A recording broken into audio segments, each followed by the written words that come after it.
autor tem seus personagens favoritos e é um fato conhecido que o Oda adora a família Monkey, embora um deles meio que seja um dragão infiltrado. E esse é um dos personagens mais misteriosos que existem no mundo de One Piece. Enquanto Yonkous faziam aliança, Chapéu de Palha derrubava regime e o Barba Negra fazia o que queria, Monkey D. Dragon é o responsável por causar o caos no mundo. Como líder do exército revolucionário, seu papel é desestabilizar o governo e fazer os nobres sentirem na pele tudo o que fazem o povo comum passar. E vimos que ele está conseguindo deixá-los pelo menos sem a sua lagosta pro jantar. Mesmo sendo encarregado de tanta coisa e tendo causado tanto trabalho pro governo, Dragon nunca demonstrou sua força. O máximo que vimos foi um vislumbre do que poderia ser uma Akuma no Mi lá em Logtown e um sorriso que deixou o Smoker suando na época. E graças a essa cena, muitas teorias foram criadas, e a que eu mais gosto é que, na verdade, ele é um dragão oriental que foi adotado pelo Garp, e é por isso que ele tem o poder de manipular o clima. Brincadeiras à parte, com as cartas que foram jogadas na mesa, é possível que Oda esteja preparando o terreno para a entrada dessa lenda. Quer entender mais como isso pode acontecer?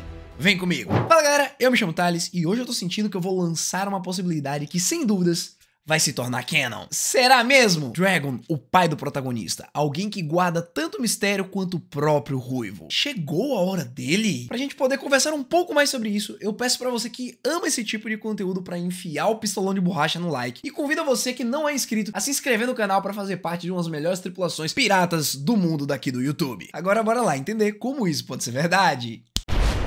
As cortinas para esses confrontos foram abertas em uma luta épica entre mestre e aprendiz. O herói da marinha, Monkey D. Garp, foi à ilha pirata Hachinosu para salvar o Capitão Kobe e lá encontrou o jovem que um dia foi o seu discípulo. E lá, travaram uma batalha mortal que culminou na derrota do herói. Peço que nesse momento vocês observem nas linhas de expressão do Aokiji e a maneira como ele congela o próprio rosto. Kusan não gostou nada de ter feito isso com Garp e está passando por um dilema interno muito pesado. Ele não está gostando nada dessa situação e está muito desconfortável. Com isso, nós temos o primeiro pilar dessa teoria, Garp versus Aokiji. Viajando um pouco para as profundezas da Grand Line, chegamos na Ilha do Futuro, Egghead. Dr. Vegapunk foi traído por um de seus satélites que tem o desejo de se tornar um Tenryubito. Insama então ordenou que a planta e a oficina capaz de produzir a Mother Flame fossem capturados e o Stella morto. Graças a isso, 30.000 soldados, 9 vice-almirantes, um almirante e um Gorosei apareceram na ilha. O almirante em questão foi o responsável pela derrota humilhante que os Chapéus de Palha sofreram lá no arquipélago de Sabaody. Kizaru é ordenado a assassinar Vegapunk, que até onde foi mostrado é um velho conhecido seu, alguém que ele tem boas memórias guardadas. O almirante então derrota outra pessoa conhecida, Sentomaru, que prefere ficar do lado do Vega e ajudar os piratas. Mas notem mais uma vez nas linhas de expressão. É a primeira vez na história que Kizaru realmente apresenta um certo desconforto em relação a algo que ele deve fazer. Com isso perturbando a sua linda cabecinha azul, ele parte para a ilha. Mas ele é abordado por Luffy. Com isso, os dois entram em uma luta bem intensa, porém ainda não temos o resultado final. Segundo pilar dessa teoria formado, Luffy versus Kizaru. Sabendo desses dois confrontos, agora vem a grande conexão. Mary Joyce, o lar dos nobres do mundo, aqueles que jamais devem respirar o ar de pessoas do mundo inferior, é atacado como vimos no capítulo 1092. Kuma invadiu e causou uma grande destruição. E quem é que foi lá pará-lo? O almirante da frota, sem ter mais ninguém pra contar. Por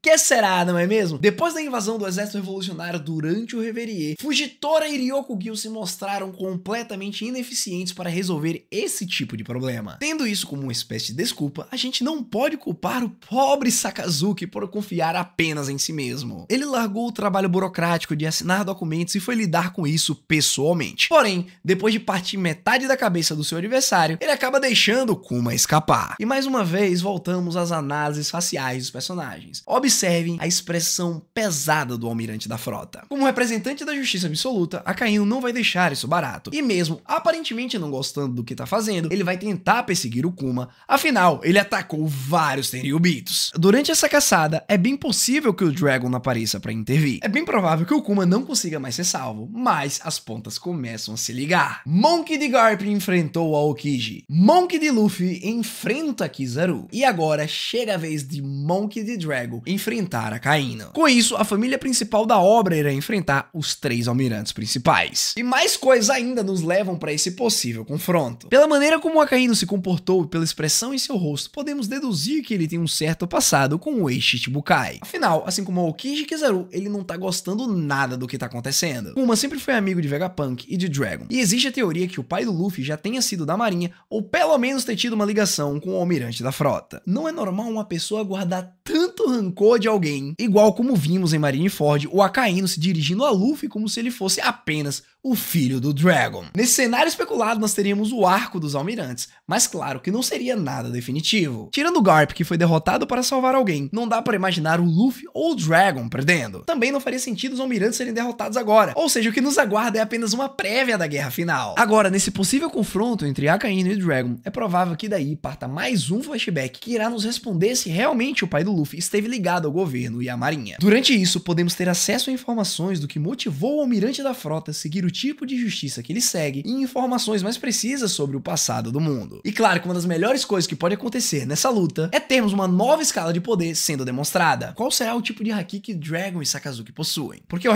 não consigo acreditar que vai ser apenas uma luta de poderzinho de fruta. Dragon, seu maldito, toma lava na sua cara. Quanto tempo, cachorrinho vermelho? Fica frio aí, toma ventinho. Isso seria um pouco anticlimático e é por isso que queremos ver confronto de haki. Um duelo entre duas pessoas que, segundo muitas teorias, são de nível Yonkou. É claro que falar isso é um pouco forçação de barra, porque nunca foi demonstrado um almirante ou alguém da marinha entrando em confronto direto com algum imperador do mar. Escuta o que eu tô dizendo, pessoal. Isso aqui pode virar uma espécie de Sasuke versus Naruto. Antigos melhores amigos se enfrentando por terem opiniões de mundo diferentes. Dragon revelaria todo o seu poder e Sakazuki acompanharia. O clash entre os dois abriria os céus, como foi com Roger, Barba Branca, Shanks, Barba Branca e, por último, Luffy e Kaido. Consigo até ver as memórias passando na cabeça deles nesse momento. Eles pequenos e o Garp correndo atrás deles, como fazia com Luffy, Ace e Sabo. E então alguma coisa grande vai acontecer e ambos terão que recuar. E isso vai despertar um desejo muito grande na gente pra gente querer ver, presenciar uma finalização adequada. Com isso, voltaremos aos Chapéus de Palha que já terão conseguido fugir e estão a caminho de Elbaf. Se forçarmos um pouquinho assim, podemos até imaginar a seguinte cena. Durante o caminho para Elbaf, Dragon se encontra com seu filho pela primeira vez e veremos Luffy recebendo a notícia que Garp foi capturado. Mas para entrarmos no assunto desse possível reencontro, é uma história para outra hora. Agora o que eu realmente quero saber de vocês é se vocês acham que o Dragon pode ser o próximo oponente do Akainu, fechando assim a santíssima trindade dos Monkey. Será que veremos um pouco do passado de um dos personagens mais odiados da obra? Imaginem aí um Sakazuki novinho dando pirueta por aí. Não dá nem pra conceber essa cena, né? E então eu espero que vocês tenham gostado do vídeo. Se sim, por favor, deixa o like que me ajuda bastante. Experimentem também se inscrever no canal para acompanhar um pouco mais da minha rotina diária falando sobre essa maravilhosa obra que conquistou o mundo. Foi um prazer, já sabem, né? O futuro de One Piece é pica.